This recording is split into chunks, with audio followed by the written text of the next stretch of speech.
You're watching Good Boy Feast.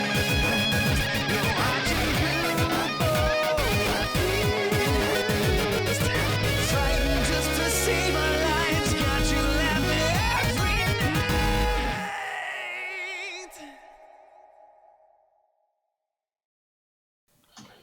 night. Welcome back, everyone. Welcome back. So you got a new child. There's a new child involved in life. Involved. I will tell you, even though this child is only currently 5 days old, it is so much different than the first child.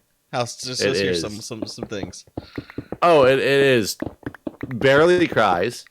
Okay. It actually it takes a swaddle, which Jack would not swaddle. Really? Therefore, he cried all the time unless you held him. Oh, but he refused to be in the swaddle. Oh, this one loves the swaddle, loves the warmth. You wrap him up in a blanket and you put him down, and he's like, I'll just sleep until I'm hungry, and then I'll cry when I want food. Like, this is great.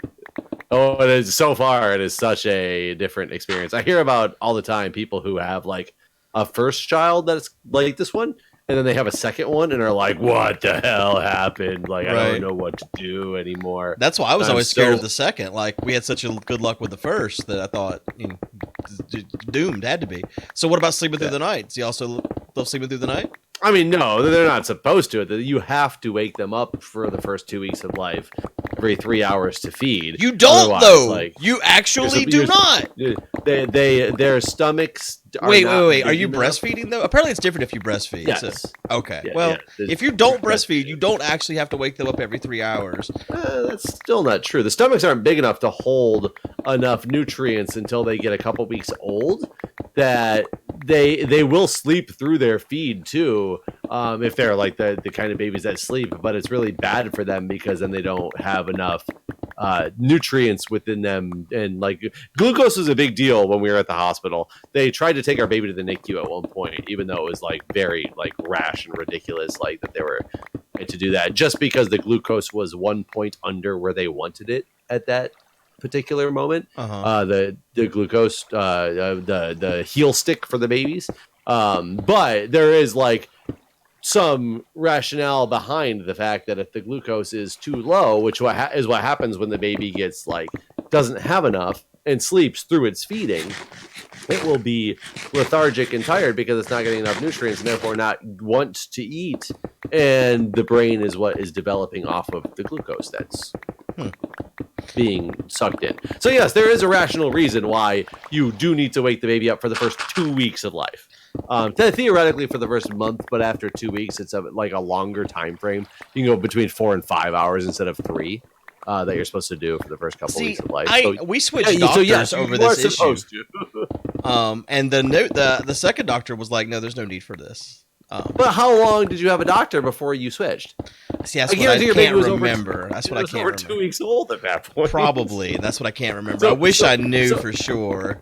So yes, after the first month, straight up, it's like your baby you can let the baby go as long as it wants to. It will wake up and cry when it needs food.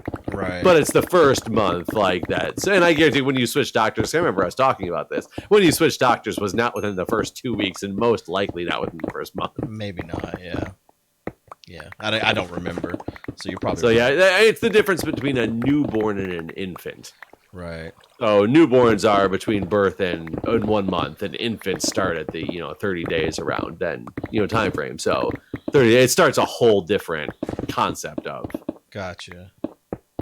Because like I've read these horror stories of parents that did this for like the first year or something, and their baby's like, no, not a baby anymore, like 10 years old. Their 10-year-olds can't sleep through the night because they're still stuck in this habit of wanting to wake up every few hours. Oh, and I mean, we still have the problem with our oldest child who still wants to have like to breastfeed and Did Julie still breastfeed him? Sort of. So it's kind of weird because basically the last 6 months she hasn't had any breast milk. It's more of a comfort measure that the child has been dealing with. The problem is now she has milk coming in again. because there's a newborn. So all of a sudden in the last couple of days, it's caused this real big weird thing because as opposed to just, sucking on the nip for a minute because it's a comfort measure, which long story behind that whole thing. I'm completely against the fact that he still even does that. But how old is he now? The mother. Almost 2, not quite 2. But a whole different thing on what your thought process is on how long somebody should breastfeed. Or I don't actually know the answer. I don't know what I think here. According to the World Health Organization, they say that actually a child should, for the most healthy children, they are supposed to breastfeed for at least 2 years, is what the WHO says. Very rarely does that actually happen anymore. And well, yeah, because 2-year-old, I mean, they're toddler at this point, right? They're like out of and diapers. They're not getting their nutrition from breastfeeding anymore. Right. The breastfeeding is more of a comfort / they can get still some immune system like augments and stuff from mom, but they're eating meals. They're not getting their nutrition from breastfeed milk anymore if they're like, a 2-year-old. But they, the WHO still claims that you should do it for at least 2 years. And now that she's got milk coming in again, and now that there's a competition for the boob time, like I just like when he woke up just now, like I said, I walked away because he woke up and I had to go put him back down. The first thing that he said was he screamed and said, "Booby, booby, booby," is what he wanted, and I'm sitting there with him going, "No, like you can't have it. Like I'm sorry, I don't know what to tell you. It's for one." Mommy, like he was mad that I was in there because he wanted mommy in there. So that's why he was saying booby, because that means mommy's going to come in and mommy won't come in now because she's got another child to deal with. So. So it'll be a learning curve. We'll see. Right now, like I slept in the like we put him in his own room finally. Oh, thank God. But it's his own room that he's never been in really before on his own. So last night I slept with him in this new room and mommy slept in the other room with the baby. So kind of seeing how we can wean this one. Is he in like so I'm not even sleeping with my wife to be the guest room, basically? Yes. Yeah, your room. He's in your room. My room is gone. Damn child having fool. I will tell you, when we were in the hospital, this is a really funny story. Jack came to visit, and I was walking around with him in the hallway. And there's pictures in our hospital all over the place of the Capitol building, Washington Monument, stuff like that. We're in DC, so that's what happens. And I pointed to the Washington Monument, and I was like, "Do you know what this is, Jack?" And he just looked at me and he said, "No." And I was like, "The Washington Monument." And he goes, "Washington Monument. It's a boy." I thought that was the funniest shit that I had ever heard. Holy shit. It's a boy. Oh, God, that's so good. So I will tell you, though, like ignoring new stuff that's happening in my life right now, because it's all so new, I don't even know how to describe it at this point. I have watched both versions of the Fyre Festival. Oh, really? Okay. Have you? Yeah. You have finished the other. Which one did you like better? So I think that it depends on what you want out of it. I think that the Hulu one had more entertainment value to some degree, but I think that's what they were going for. But I feel like from a perspective of I feel like you have to watch both of them, honestly, because the one that's on Netflix is produced by the advertising agency Fuck Jack that was hired. I think that's what they're called, Fuck Jack. Yeah, pretty sure. That was hired to put on the whole thing. For some reason that didn't sound right, the name of it, but it's it is Fuck something.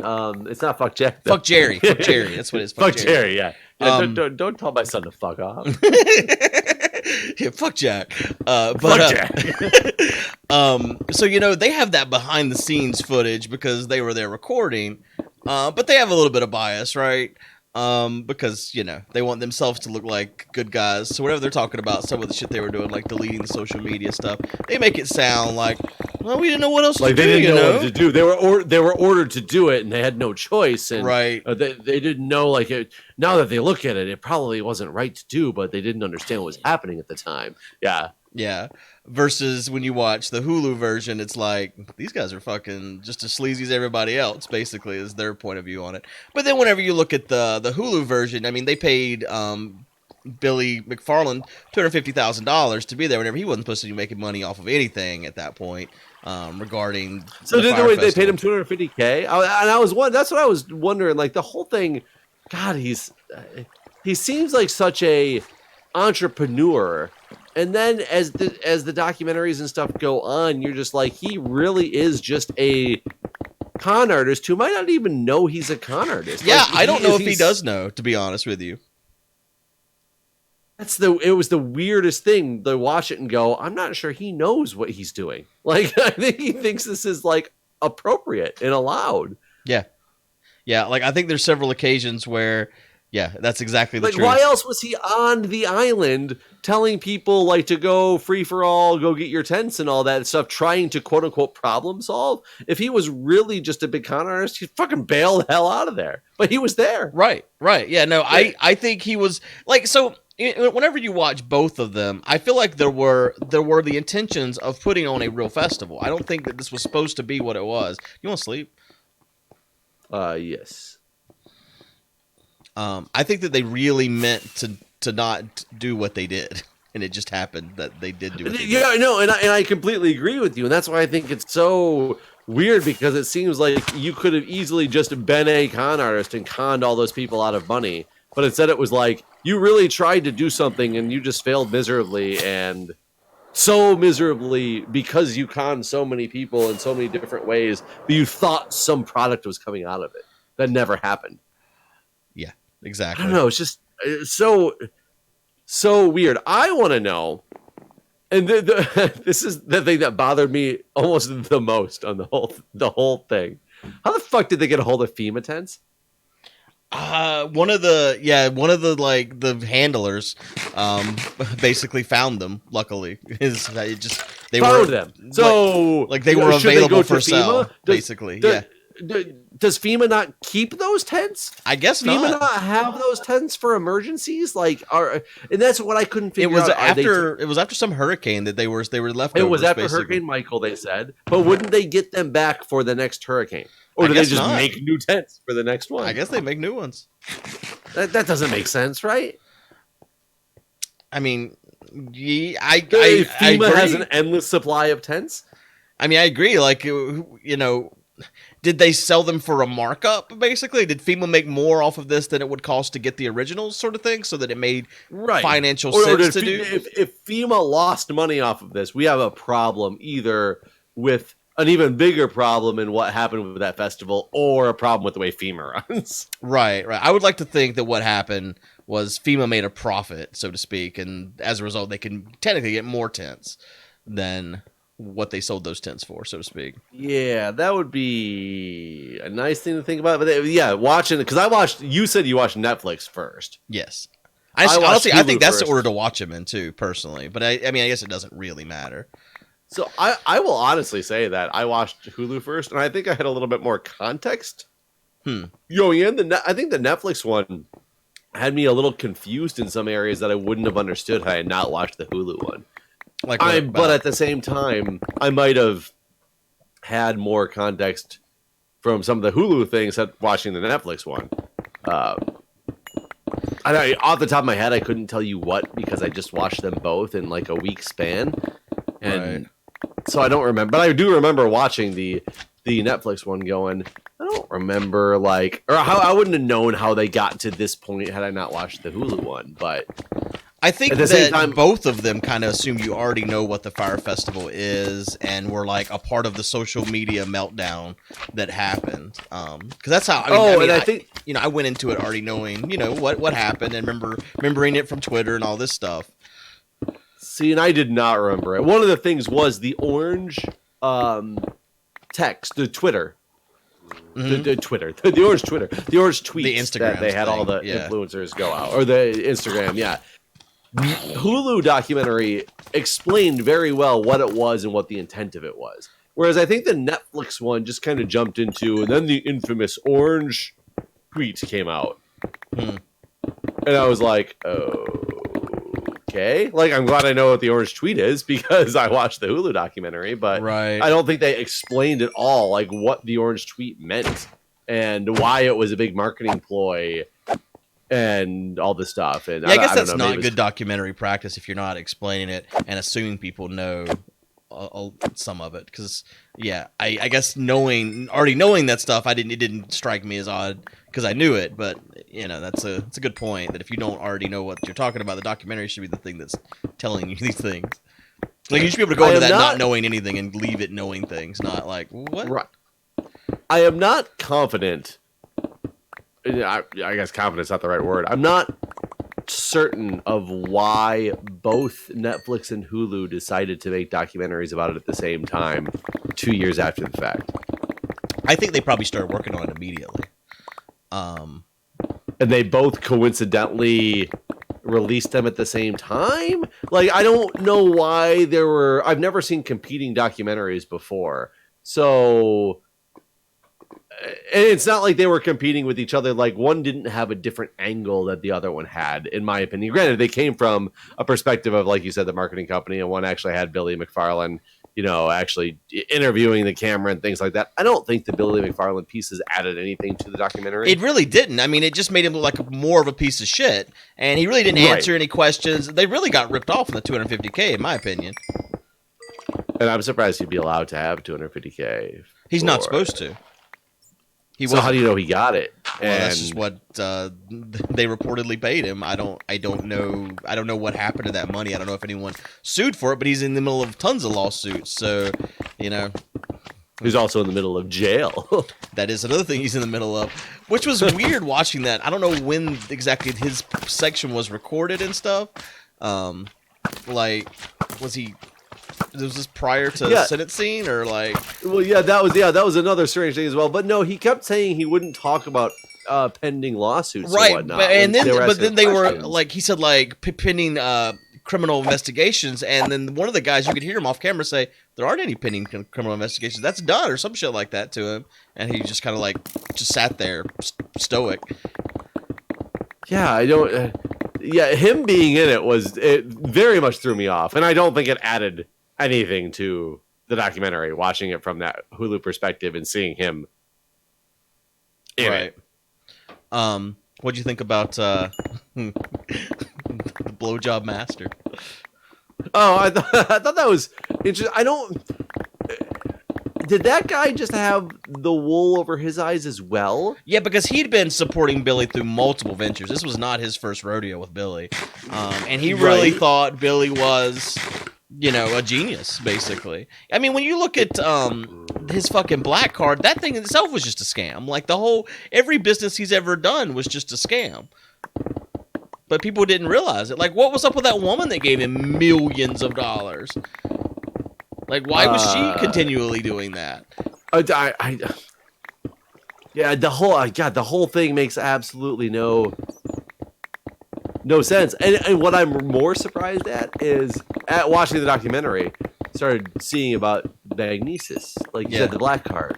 I'd never heard of that before either. Well, that's because it never made it outside of New York City. That was because there were some people. Thing. So that's not true. There were some people in one of the complaint section of the Netflix documentary when it started flashing through and showing comments from people, like there were the complaints about the magnesis card and how it was a ripoff because they were trying to unmask those comments and stuff too, but it wasn't done the same way. But there was a lot of people from California. Huh. Well, maybe it got spread at some point. I didn't know that. But I know that he did sell, like, a lot of it was like event packages and stuff that a lot of people never got, actually. So I guess it's possible you didn't have to live in New York to be a customer. You could just gotten them. Right. But because I mean, the biggest draw when they talk about it was that club there in New York, the little the townhouse that he trashed or whatever. Right. So I don't think that same thing existed like outside of New York. I don't. And then to watch the Hulu version at the end of it when they were revealing to the people that they were interviewing how they're like we start getting these emails shortly after Fyre Festival about all these different exclusive things that you can get. I assume that they sold the mailing list, and he's like, "What if I told you that was actually still Billy McFarland?" Yeah. They were like, "You've got to be kidding! Like that doesn't even make sense." Yeah, it is pretty crazy whenever you're already under an FBI investigation that you continue to commit crimes. But I guess dumb criminals do dumb shit. That's more of the story. And the Netflix version went more into that because they actually had footage of that Freddy guy or Frankie guy. I can't remember what his name was. Whereas the Hulu documentary just kind of talked about it and told people that it was a scam, but there was no like... Right, because they didn't have no proof. Because he kept that ad agency basically. He kept cameras rolling, like even after the fact. Like I don't know, like he was like perfect for making this documentary because he had all this shit recorded and cataloged for everybody. The whole thing is it's just so weird, so weird. But I did watch them both, and I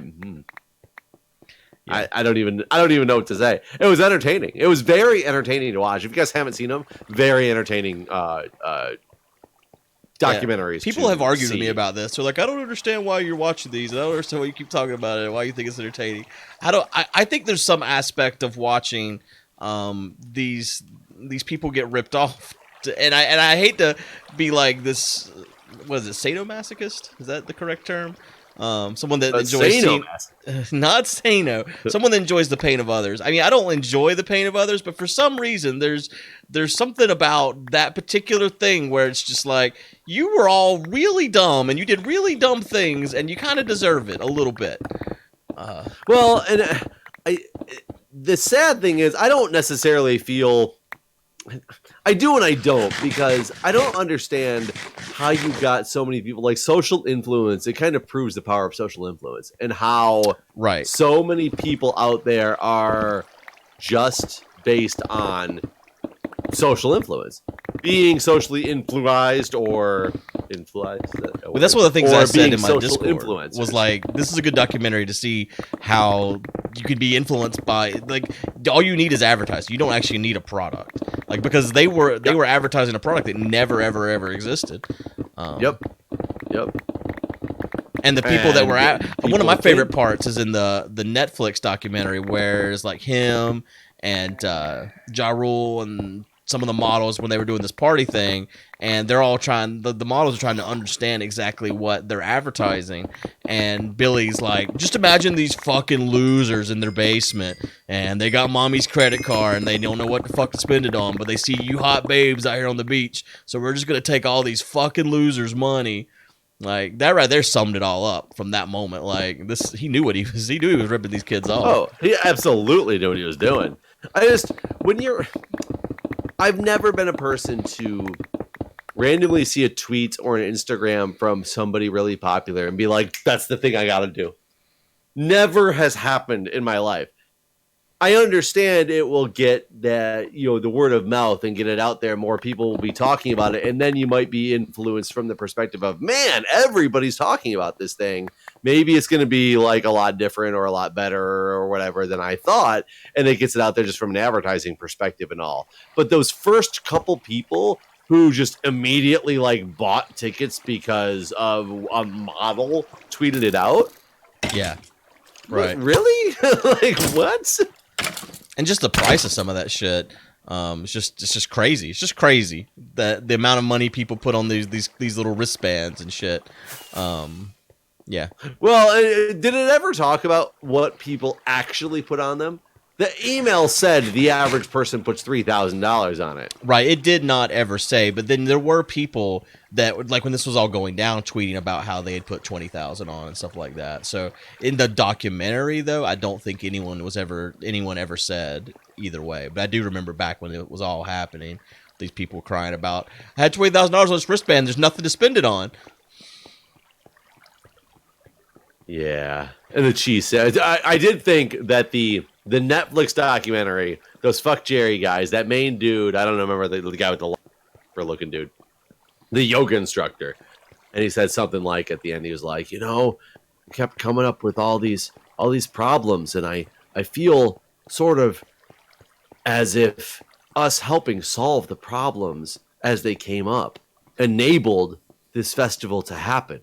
And it was like, well, fuck yeah, of course it did. Right? What are you trying to argue right now? Of course, you solving the fucking problems that would stop the festival, made the festival happen. That was actually a piece of shit, like festival. Yeah.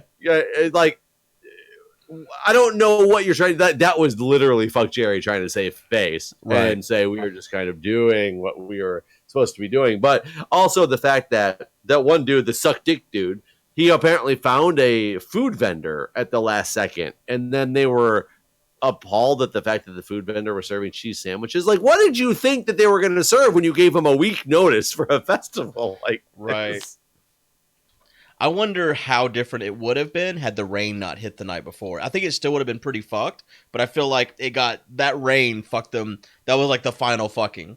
I'm in the bed. It was. I would agree. And the mattresses being all outside and soaked were probably a very, very, very, very. Oh, were you coming up there to sleep? I was. Chance? Oh, I'm coming back. I just like watched. I was coming up to change my pick, and I realized because it's dead, and I realized it's nighttime. But I'm on the way back. I just assumed you'd come here to sleep too, so I just got in the bed. Well, just being shot at by skeletons, no big deal.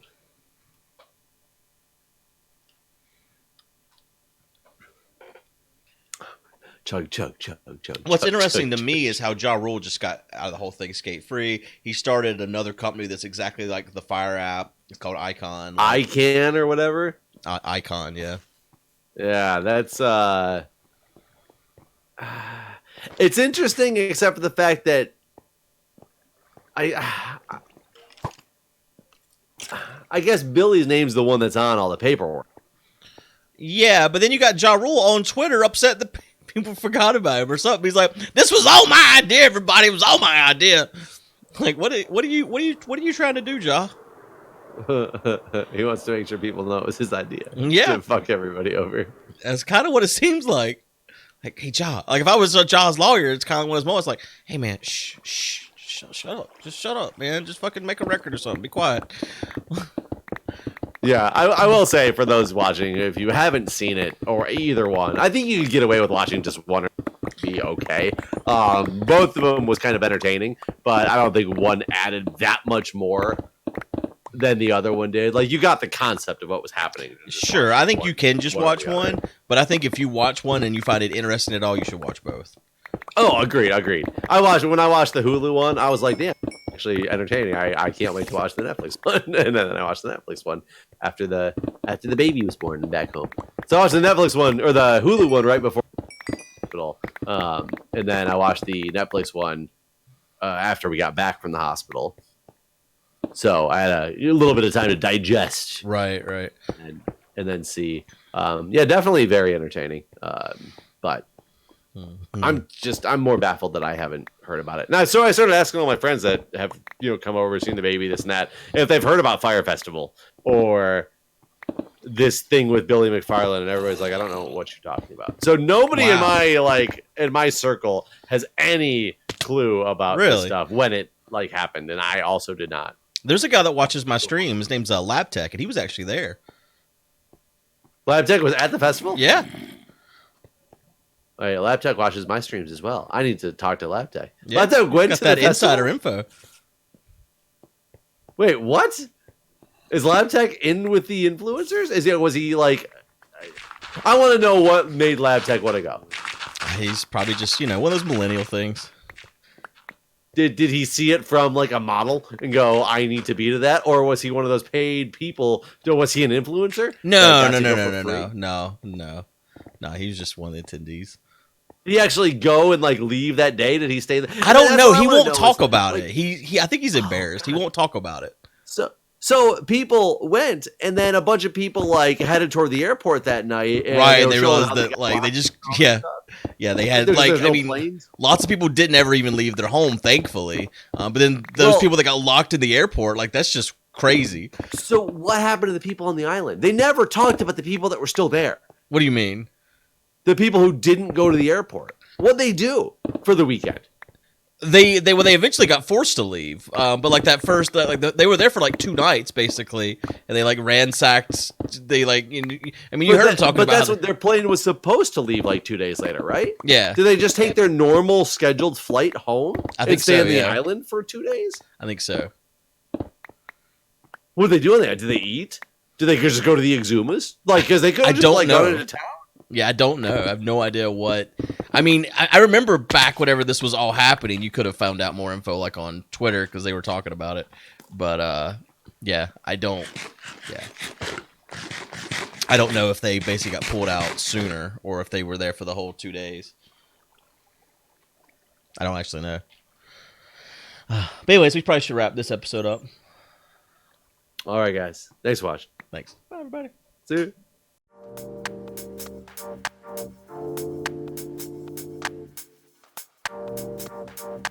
you.